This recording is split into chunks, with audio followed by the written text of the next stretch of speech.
The boardroom was silent when Eleanor Whitfield placed a single manila folder on the table. Inside one name. Not Richard Hollins, the vice president who had spent 15 years positioning himself for this moment. Not any of the executives who had competed, schemed, and smiled for her approval.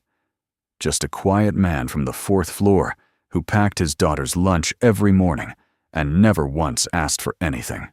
She had watched him in secret for weeks, standing behind the glass unseen, until one afternoon something in his quiet made her smile. Now that name was on the table. Eleanor looked around the room slowly. "I've made my decision," she said. Would you like to know why Eleanor Whitfield had not taken a vacation in 11 years? She had not called in sick, not left a meeting early, not once allowed a personal matter to interrupt the forward motion of Whitfield Group, the real estate and investment firm she had built from a single leased office on the 3rd floor of a building she would later own entirely. At 68, her name carried the kind of weight that made younger executives straighten their spines when she walked into a room. She wore it naturally, the way someone wears a coat they have had for decades. It fit without effort, and she had long stopped noticing it at all. Her doctor, Anita Owens, had known Eleanor for 30 years. They had shared exactly 2 bottles of wine in that time, both on New Year's Eve, both in Eleanor's penthouse apartment overlooking the city. Anita was the only person who could tell Eleanor something she did not want to hear without being dismissed from the room. So when the results of Eleanor's quarterly checkup came back in late October, Anita did not soften the language. She sat across from Eleanor in the examination room, folded her hands on the table, and said, "Your heart is not failing, but it is asking you clearly and politely to slow down." She paused. "You need to think about what comes after you, Eleanor. Not someday. Now." Eleanor drove home that evening without the radio on. She sat in the parking garage of her building for 4 minutes before getting out of the car. Upstairs in her apartment, every surface was clean and ordered no photographs on the walls, no clutter on the counters, nothing that did not serve a purpose. She stood at the floor-to-ceiling window and looked out at the city she had spent 4 decades shaping in small ways, and she felt something she had not felt in a long time. Not fear, not grief, something quieter and more unsettling than either. She felt the specific weight of a question she had been avoiding for years, pressing down on her at last. She had no children, no siblings still living, no husband, no partner, no one who sat across from her at dinner and knew her face well enough to notice when something was wrong. The company was everything she had built, and she had built it alone. For the first time in 40 years, Eleanor Whitfield did not know what to do next. She went to bed at 10:30 and stared at the ceiling until 2 in the morning, and somewhere in that long silence, a decision began to form. The next morning, she called her assistant and canceled her 11 o'clock. Then she walked down to the 4th floor. She did not announce herself. She moved quietly through the rows of desks with the unhurried authority of someone who owned the building, because she did, and most employees noticed her only after she had already passed. The 4th floor was home to the financial operations team, analysts, accountants, budget coordinators. Good, reliable people who processed the numbers that kept the company alive without ever appearing in a press release. Eleanor had not spent meaningful time on this floor in 3 years. She walked to the far window, stood with her back to the room, and watched the reflection in the glass. She saw what she expected. People working, most of them well. A few distracted, a few performatively busy in that specific way. Employees become busy when a senior figure enters the room. She was not interested in any of that. She was interested in what people did when they thought no one important was watching. That was when she first saw Caleb Harmon. He was seated at a desk near the middle of the room, turned slightly sideways in his chair, speaking in a low voice to a young woman beside him. The woman, she looked no older than 23, had a spreadsheet open on her screen, and the particular expression of someone who had made a mistake and was waiting to be told exactly how bad it was. Caleb was not telling her it was bad. He had pulled his chair closer to hers and was pointing at the screen with the end of his pen, walking her through something line by line. Patient. Unhurried. At one point he made a small joke. Eleanor could not hear it, but she saw the young woman's shoulders drop half an inch and the corner of her mouth move. Then they went back to the spreadsheet together. No one had asked Caleb to do that. It was not his report. He had his own work open on the other side of his desk, and he had set it aside without comment to help someone who needed help. When they were finished, he simply turned back to his own screen. No announcement, no lingering. He just returned to work as though the interruption had been the most natural thing in the world. Eleanor stood at the window for a few more minutes. Then she returned to the elevator and went back upstairs. She came back the following Tuesday, and the Thursday after that. Each time she found a different angle, sometimes the window, once the small kitchen area at the far end of the floor, where she poured herself a cup of coffee. She did not finish. She watched several people over those weeks. She was systematic about it, the way she had always been systematic. She watched the way people handled pressure, boredom, small frustrations, and the presence of colleagues they did not particularly like. She was not running a formal assessment. She was doing something more old-fashioned than that. She was paying attention. Richard Hollins, her vice president of operations, ran the floor above with the confidence of a man who already considered himself the next name on the company letterhead. He was intelligent, polished, and relentless qualities Eleanor had always valued.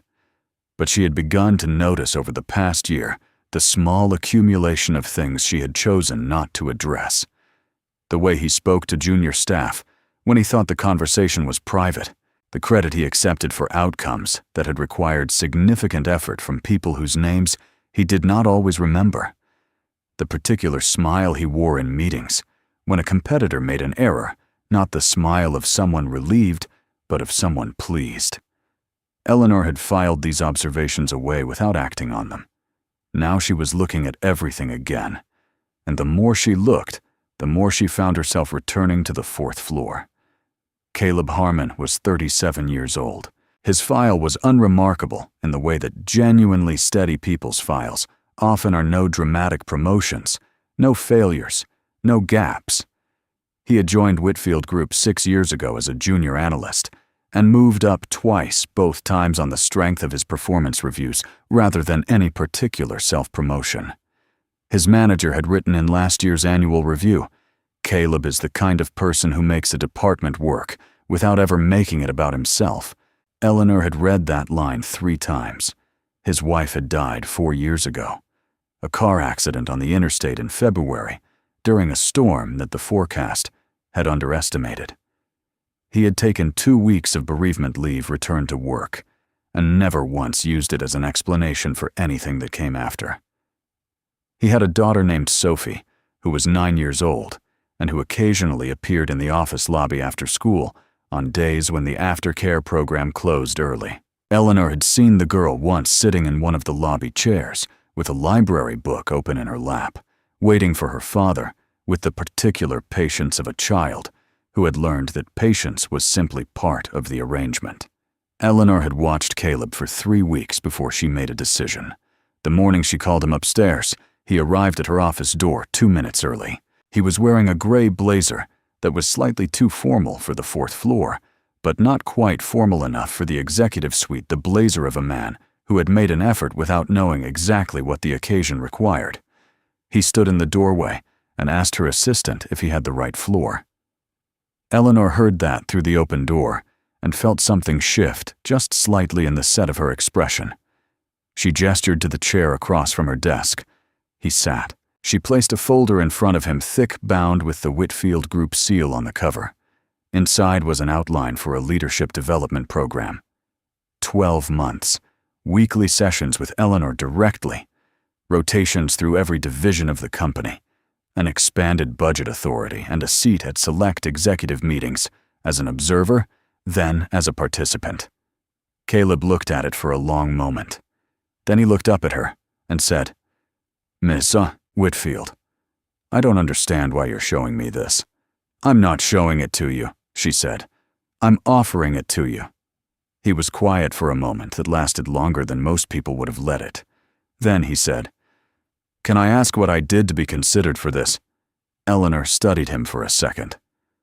"You helped a junior analyst fix a spreadsheet error that wasn't your responsibility twice in the same week without telling anyone about it." She picked up her pen and set it down again. "That is either a very small thing or a very significant one depending on who is doing it." Caleb looked at the folder again. She could see him running through the arithmetic of it, the hours, the schedule, the weight of what was being offered, and what it would cost. He asked carefully what the expected time commitment looked like on weekday evenings. She told him honestly late most nights. He nodded slowly, and the nod was not enthusiastic. It was the nod of a man accounting for something she could not fully see. He accepted before he left the room, but it cost him something to do it, and she noticed that too. The news reached Richard Hollins before the end of the day. Eleanor had not told him directly she had routed the program through HR as a standard leadership initiative. No announcement, no fanfare. But Whitfield Group was a large company that functioned in many ways like a small town, and by 4 o'clock, Richard was standing in her doorway, with both hands in his pockets, and a smile arranged carefully on his face. "I heard you're running a development program," he said.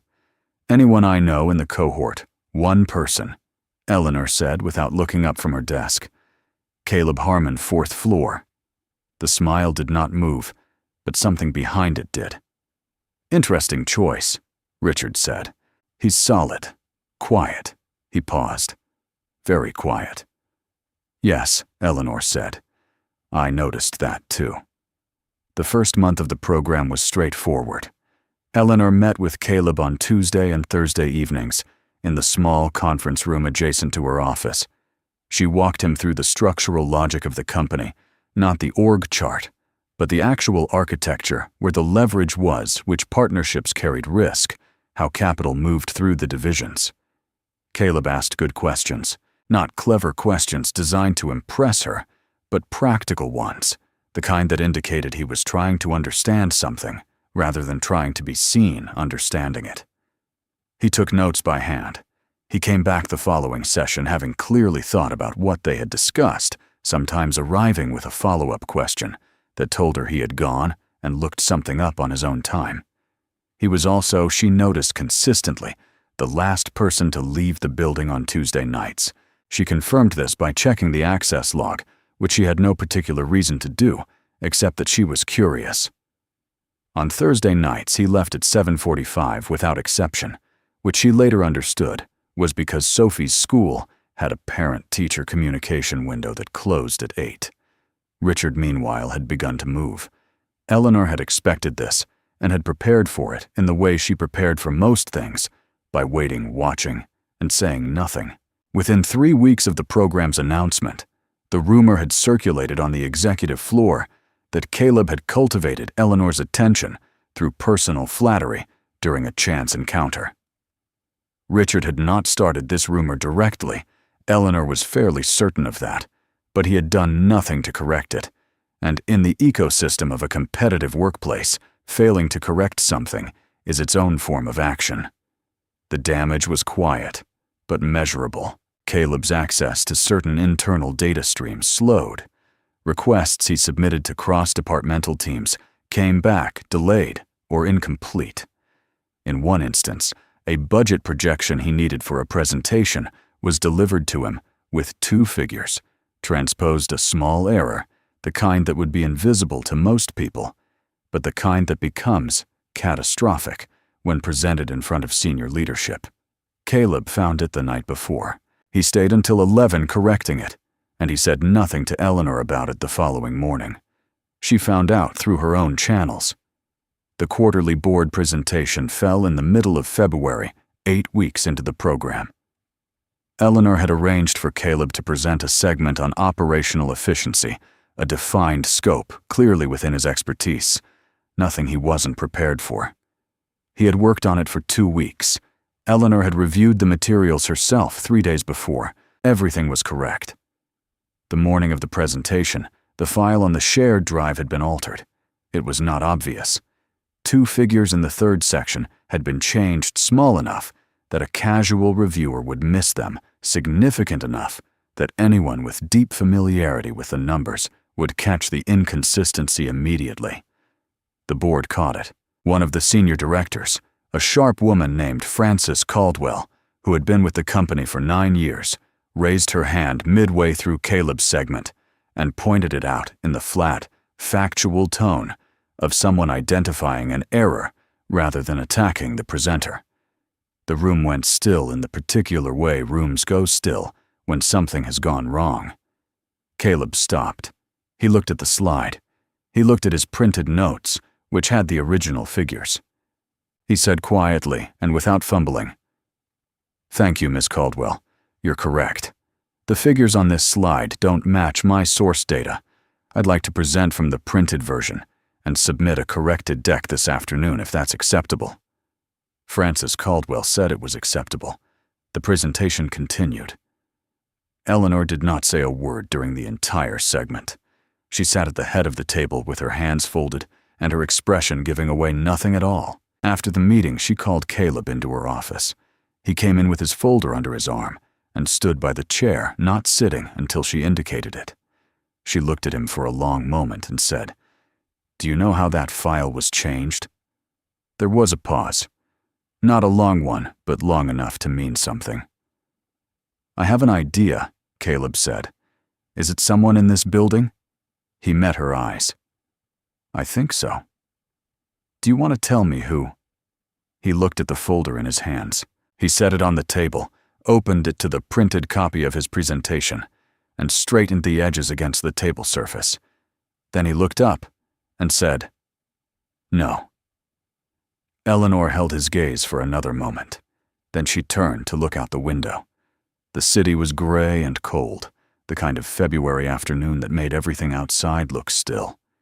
She said nothing for 10 seconds, which in a meeting with Eleanor Whitfield felt like considerably longer. Then she said, "All right, you can go." Caleb left. Eleanor remained at the window. She already knew. She had known before she asked him. Her IT director had flagged the file modification timestamp at 7:43 the previous evening, a time when most of the executive floor had cleared out, but not all of it. The access log put Richard Hollins's badge in the building until 8:15. She had a copy of the original file and a copy of the modified one and the metadata that linked them, and she had placed all of it in a folder that she locked in the second drawer of her desk. She had not confronted Richard. Not yet. She was still watching. March came in cold and stayed that way. The program continued. Caleb was rotating through the acquisitions division, now sitting in on due diligence meetings with a yellow notepad and saying very little unless asked. The acquisition team had been skeptical of him. At first, the fourth-floor accountant who had somehow ended up in the room, but he had a habit of asking at the end of meetings one very quiet question that almost always turned out to be the most important one no one had thought to ask directly. By the third week, the team lead had started saving a chair for him on the left side of the table near the window. On a Tuesday in the third week of March, Eleanor's assistant called her at 6:40 in the morning to tell her that Caleb had submitted an emergency leave request. Sophie had been admitted to St. Catherine's Medical Center the previous night with a respiratory infection that had turned complicated. He was requesting 2 days, possibly extending to 3. Eleanor approved it before she finished her first cup of coffee. By mid-morning, Richard Hollins was in her office. He had a report under his arm and a look on his face that he was trying to keep neutral and failing in the way that people fail when they are excited about something they know they should not be excited about. He presented the situation with what he clearly considered appropriate concern.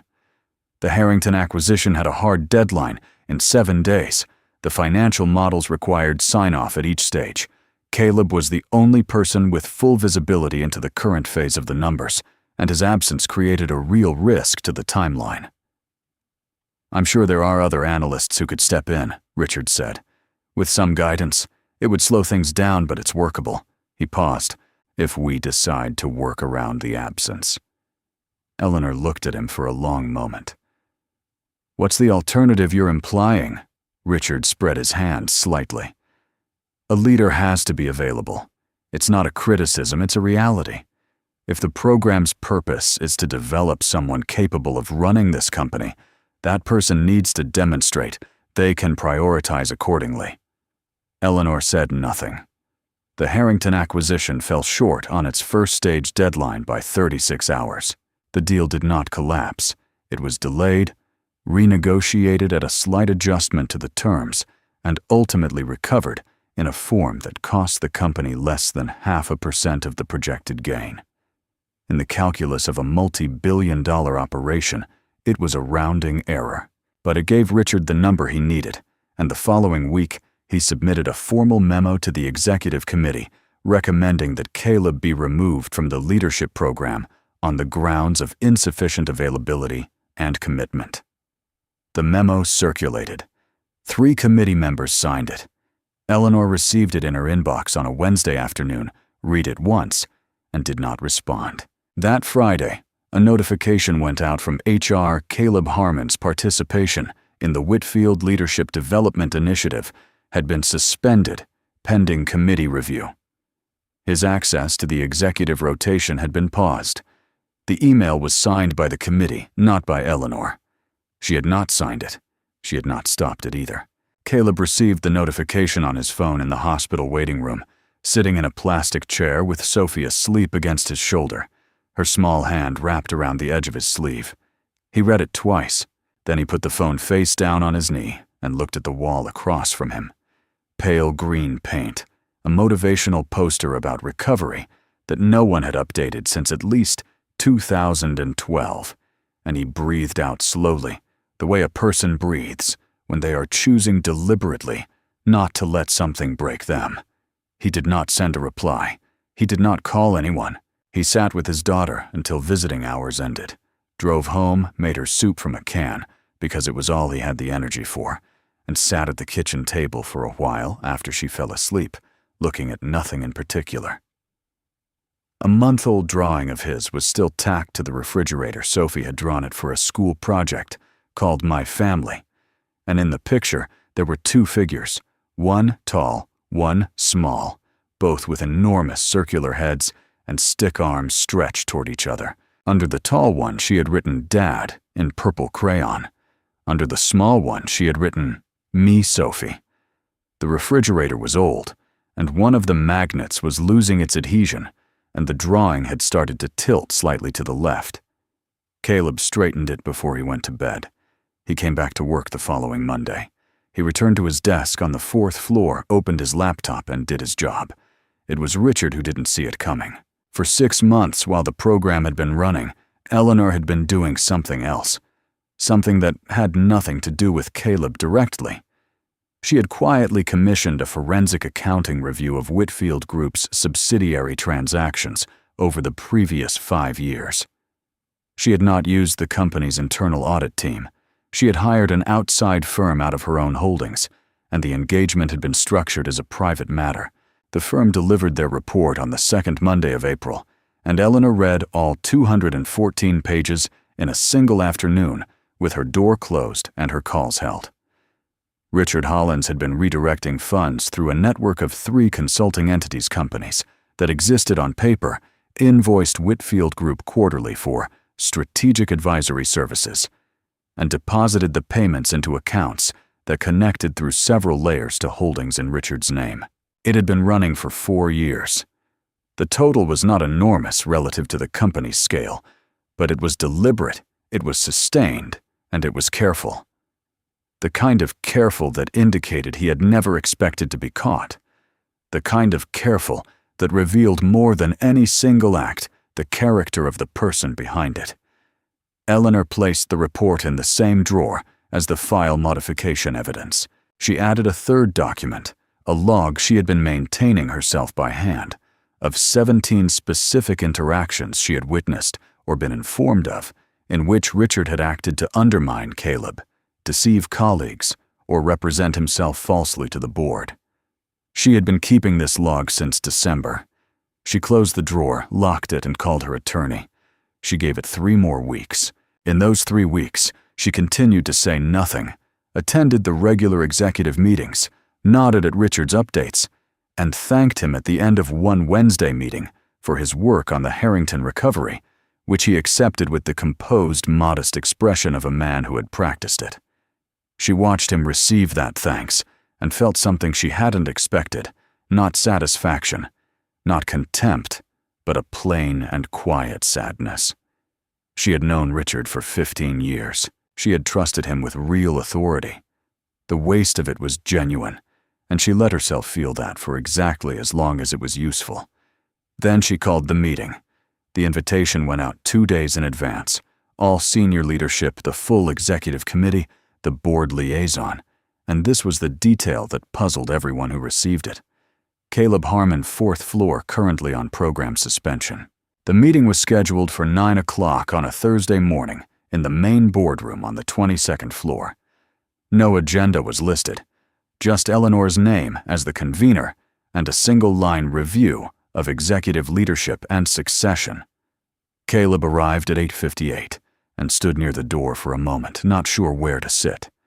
Frances Caldwell, who had been at the February board presentation, nodded at the empty chair 2 seats down from her, and Caleb took it. Richard came in at 9:01, caught sight of Caleb, and for 1/2 second allowed his expression to show exactly what he was thinking.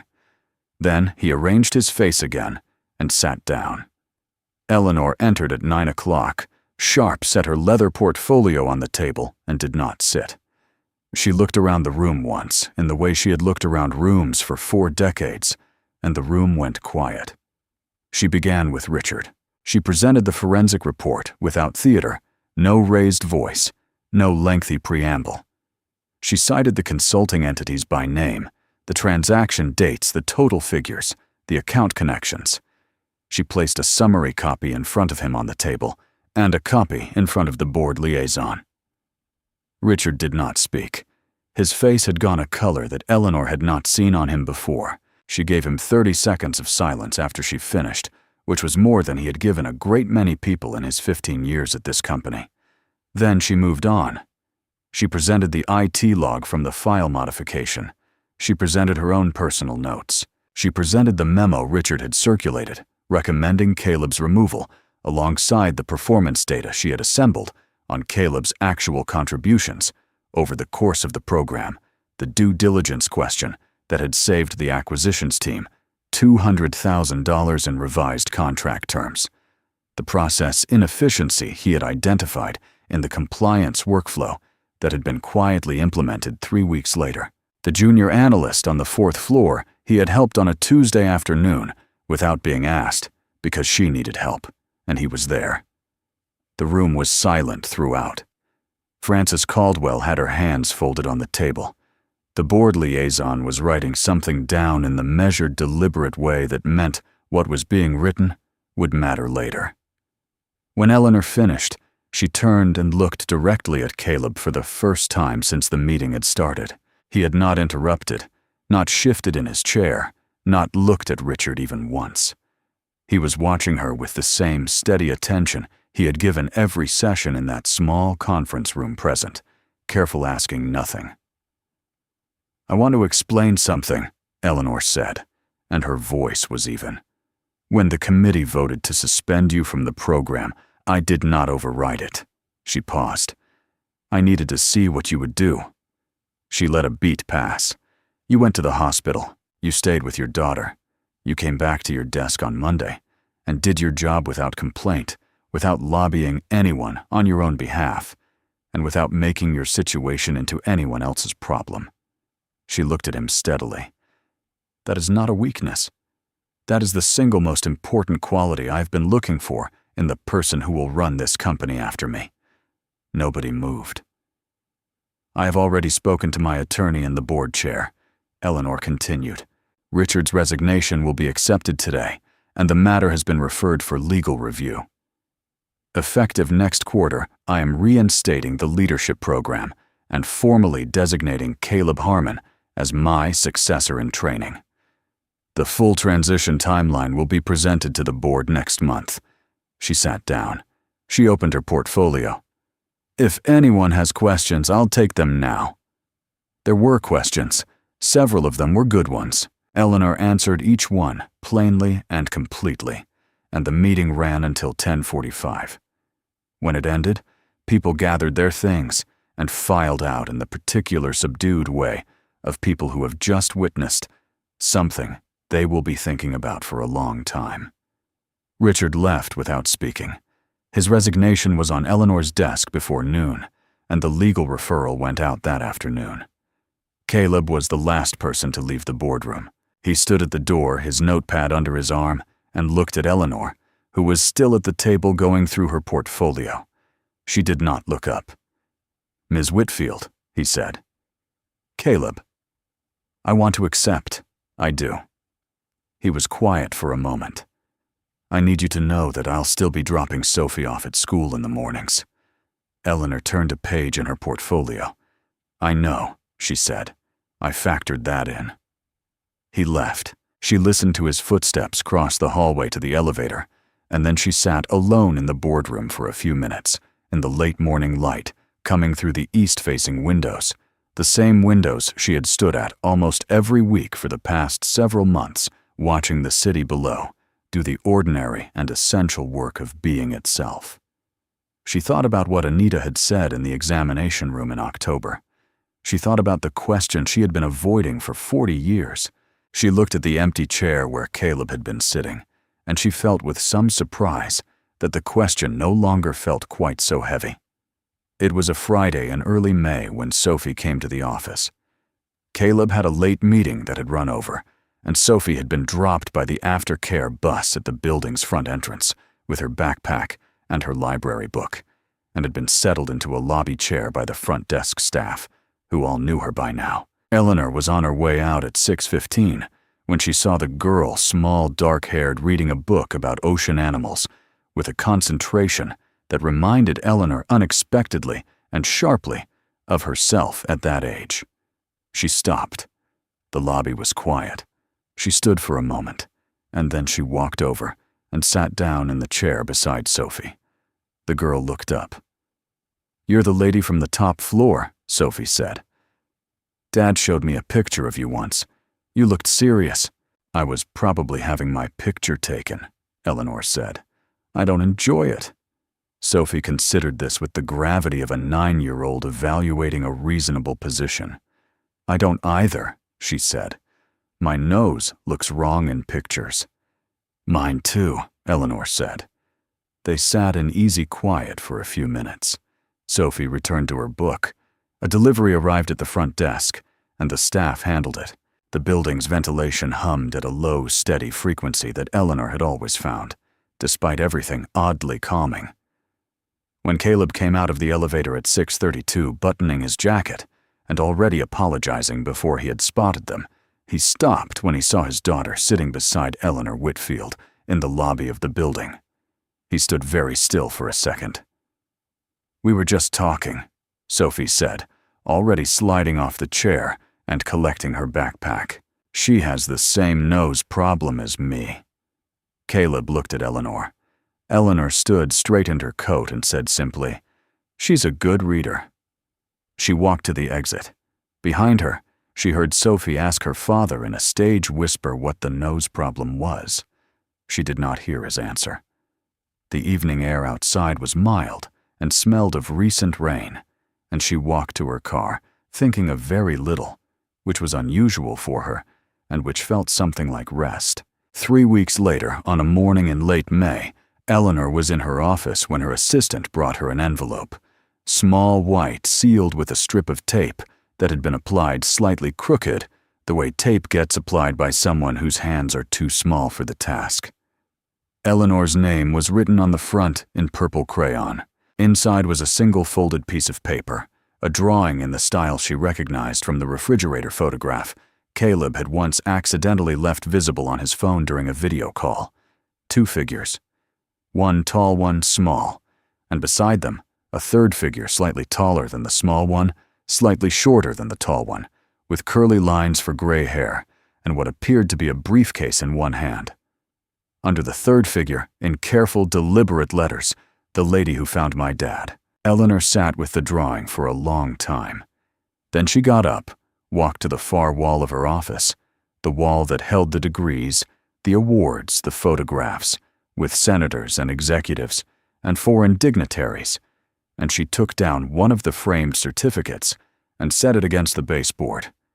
She took a pushpin from her desk drawer and pinned the drawing to the wall in the empty space slightly off-center, because that was where the pushpin landed, and she decided it was fine. She stepped back and looked at it. For 40 years, this office had been the place she did her most important work.